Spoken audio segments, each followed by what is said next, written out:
Okay, dito na tayo ngayon sa zigzag road. Titingnan natin kung ano ang sitwasyon dito, kung meron din bang mga checkpoint.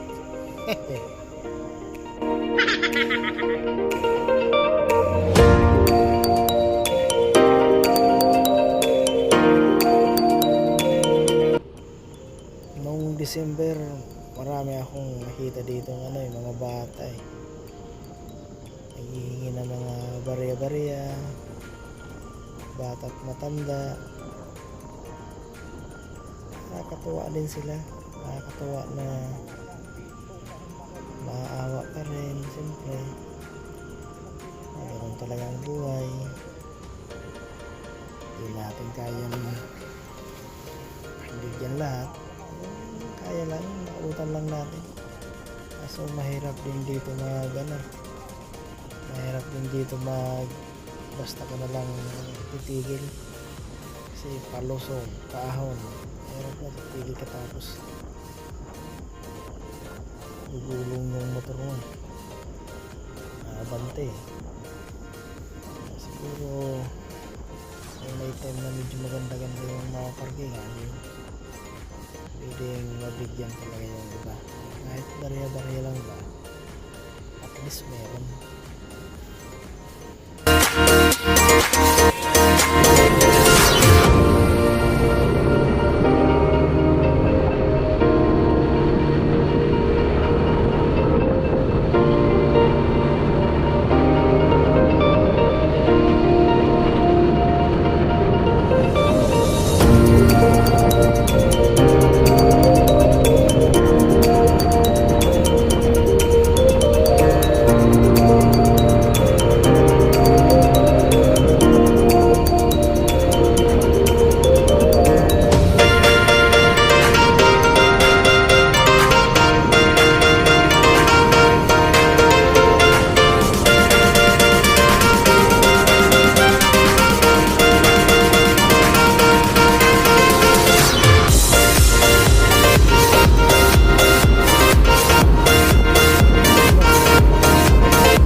Ayun si Lula, oh. Panghulin lang yata ito eh. Ito, mabigyan nga natin.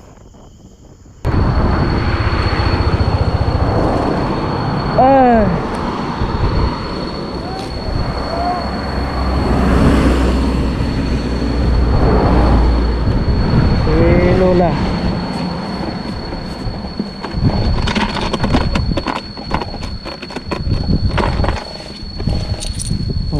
Ay bariya pa ako dito. Wala, oh. Salamat 20. po. Okay na. Salamat po.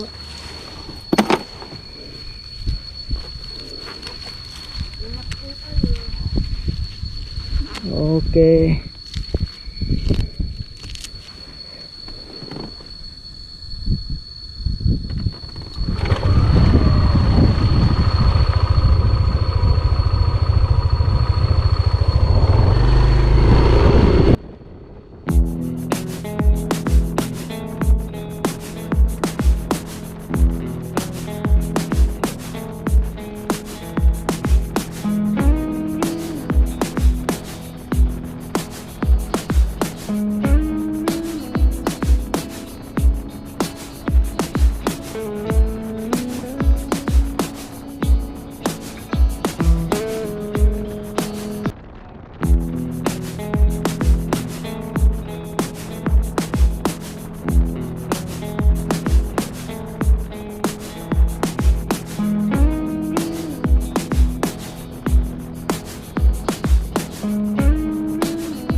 Labas na tayo ng zigzag road.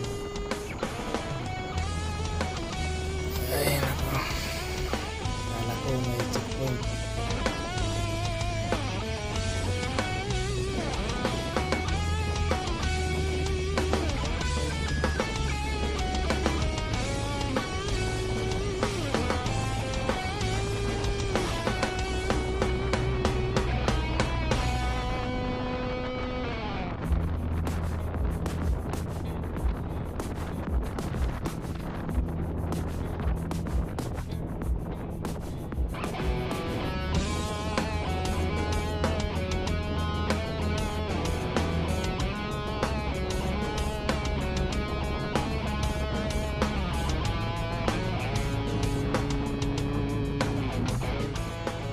Okay, dito na muna ang video ko. Abangan nyo ang full video ng Bicol to Batangas, kung ilan ang gas consumption, at saka para malaman natin ang mga checkpoint sa bawat lugar.